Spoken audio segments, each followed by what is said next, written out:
The iPhone 17 Pro Max will not be ignored.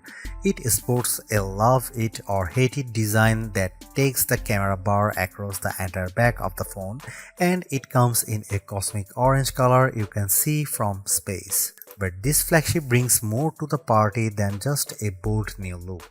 That ultra-wide camera bar houses a powerful new 48-megapixel telephoto lens for better zoom shots, and Apple delivers better sustained performance thanks to a new vapor chamber cooling system that enables the blazing A19 Pro chip to keep going strong when you are playing intense games. And in a bigger battery, a less reflective display, and a tougher design on the front and the back, plus a nifty new selfie experience, and you have one of the best phones money can buy. But I have some pretty big complaints too. Here is my iPhone 17 Pro Max's review. The iPhone 17 Pro starts at $1,199 for 256 GB of storage, and that price goes all the way up to $2,000 for 2 TB of storage. This is the first time Apple is offering 2 TB in an iPhone. The iPhone 17 Pro Max is available for pre-orders now, and the release date is September 19. Apple took a risk with the iPhone 17 Pro Max redesign, and I actually think it pays off. What was just a camera bump in the top left corner is now a mammoth camera bar that Apple calls the Plateau. Some may not like it, but to me it actually feels more pro. And this area houses more components than before, so Apple could give the Pro Max a larger battery. Apple also ditched the titanium band for an aluminum unibody design because aluminum is lighter and 20x more thermally conductive, and that means the iPhone 17 Pro Max should feel cooler in your hand. The rounded edges of the phone have a soft touch feel to them, making the phone less slippery to hold than the iPhone 16 Pro Max. The iPhone 17 Pro Max is made tougher too. The 6.9-inch display is protected by Ceramic Shield 2, which has 3x better scratch resistance, and there is Ceramic Shield on the back that's 4x more resistant to crack than the previous glass. The Ceramic Shield back gives the Pro Max a two-tone design, which I really like, and it's more pronounced on the Cosmic Orange model than the Deep Blue model I tested. And you can also choose silver, but Apple oddly omitted black from this year's color options. Unfortunately, the iPhone 17 Pro Max is thicker and heavier than the iPhone 16 Pro Max. It measures 6.43 by 3.07 by 0.34 inches and weighs 8.22 ounces compared to 6.42 by 3.06 by 0.32 inches and 7.99 ounces. By comparison, the Galaxy S25 Ultra is 6.41 by 3.06 by 0.32 inches and just 7.69 ounces. The new iPhone 17 Pro Max is ready for bright sunny days thanks to a brighter 6.9-inch OLED panel that's rated for 3000 nits of peak brightness, up from 2000 on the 16 Pro Max. There is also an improved anti-reflection layer, which means you'll get less glare on the panel when you are watching movies or surfing the web. When I held the iPhone 17 Pro Max or 16 Pro Max in my hand and turned the phones in direct sunlight, I noticed less reflections on the newer iPhone. When I put the iPhone 17 Pro Max next to my S25 Ultra to play one battle after another trailer, Samsung's phone looked a bit brighter but suffered from slightly more glare. In our test, the iPhone 17 Pro Max reached a slightly higher 1899 nits compared to the Samsung's 1860, but the Pixel 10 Pro XL blew them both away with 2555 nits.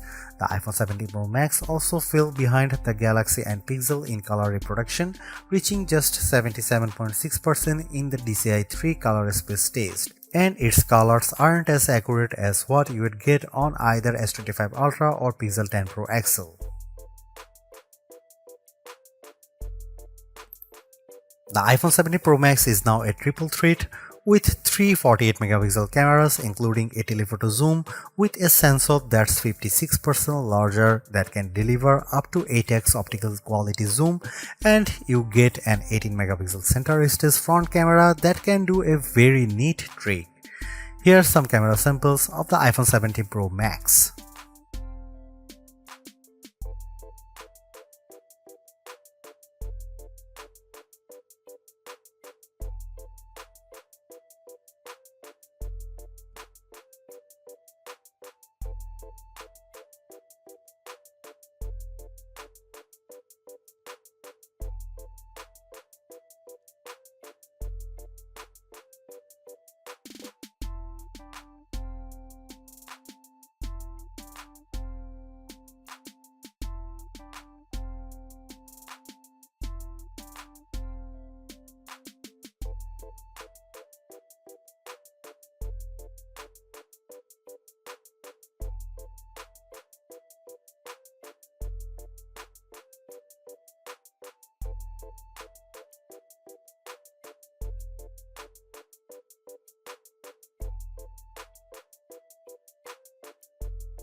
The last couple of iPhone Pros have faced criticism for overheating or just not offering great speeds over long periods, but the iPhone 70 Pro Max answers the call with a claimed 40% better sustained performance with its A19 Pro chip, which is made possible by a new vapor cooling system. The A19 Pro packs a 6-core CPU and 6-core GPU, complete with neural accelerators for each core. The idea is to give you better performance when doing things like generating AI images. Sure enough, I found that Image Playground generated images 3 to 4 seconds faster on the iPhone 70 Pro Max versus 16 Pro Max. The iPhone 70 Pro Max flies through demanding games like Destiny Rising. The action remained fluid with multiple enemies on screen, and the graphics and lighting effects look stunning.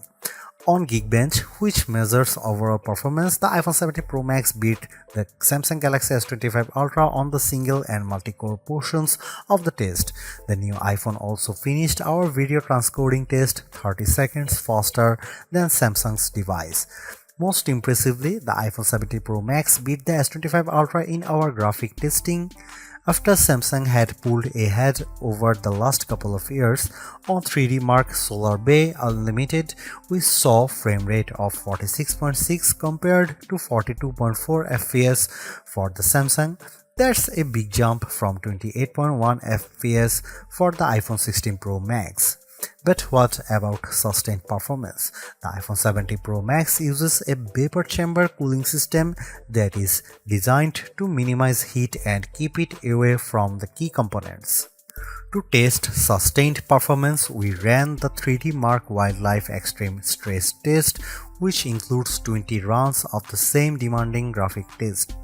And then we ran it again to see the results after 40 minutes. The iPhone 70 Pro Max turned in a stability score of 68.4%, which is 16 points higher than the Galaxy S25 Ultra. The new iPhone also outperformed the iPhone 16 Pro Max, though we strangely saw a bigger delta after the first 20 minutes. We also measured the temperature of the phones using a laser thermometer, and the iPhone 70 Pro Max and S25 Ultra were about the same. The iPhone 70 Pro Max promises to deliver the longest battery life in a phone, and our first round of testing seems to back up the claim. After streaming a YouTube video for 5 hours at 50% screen brightness at over Wi-Fi, the iPhone 70 Pro Max was at 88% battery. That's better than the iPhone 16 Pro 80% and the way better than the Galaxy S25 Ultra, which was 75%. On our battery test, which involves web surfing at 150 nits of screen brightness, the iPhone 70 Pro Max lasted an epic 17 hours and 54 minutes.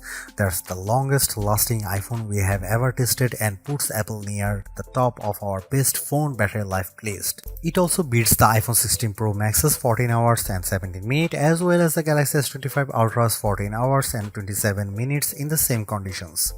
The iPhone 70 Pro Max is rated to get 50% charge in 20 minutes with Apple's new 40-watt charger, and in our testing we did see an improvement. The phone got 64% in 30 minutes, better than the 55% for the iPhone 16 Pro Max. The wireless charging speeds via MagSafe remain at the same at 25 watt with a 30-watt adapter. At iOS 26, Apple's new software update has plenty of upgrades including a sleek liquid glass design, but I am more impressed with features that make your life easier, such as call screening and hold assist in the phone app. I also like that iOS 26 is more personal. You can set custom backgrounds in the Message app as well as send polls to family and friends.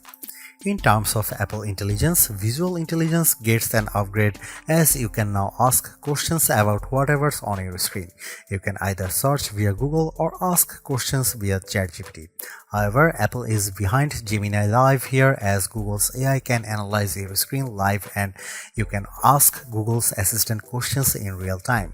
With Apple, you have to take a screenshot first and Siri doesn't answer you, ChatGPT does via text. There's other noteworthy Apple Intelligence upgrades including live translation in messages, phone and FaceTime, smarter shortcuts and a more capable image playground now with better support for expressions and better ChatGPT integration. Overall, too, without the new full-fledged Siri on board, which is not coming until 2026, the iPhone 17 Pro Max lacks the true wow AI feature. Some good examples are cross-app actions on the S25 Ultra and being able to make edits or photos using just your voice on the Pixel 10 series. The iPhone 17 Pro Max is the phone to get it if you love iOS and you want a big screen and the longest battery life possible. The iPhone 17 Pro is also great too if you prefer a design that's more compact. I would personally not upgrade if you have an iPhone 15 Pro Max or iPhone 16 Pro Max. The enhancements aren't compelling enough, but if you are coming from an older iPhone 14 Pro Max, I could definitely recommend stepping up to the new iPhone. You will enjoy a larger and brighter 6.9-inch display on Apple's newer phone, considerably faster performance, a tougher design, longer battery life, a better and smarter center stage front camera and other perks like audio mix for your videos. And even though there is no true killer Apple Intelligence feature yet, the iPhone 17 Pro Max is in line to get the new and improved Siri when it's finally ready. Is the iPhone 17 Pro Max the best phone overall? I would argue that the Galaxy S25 Ultra is better in some ways, including its AI features and zoom cameras, but if you are in the Apple ecosystem, the iPhone 17 Pro Max will make you happy, extra large camera bar and all.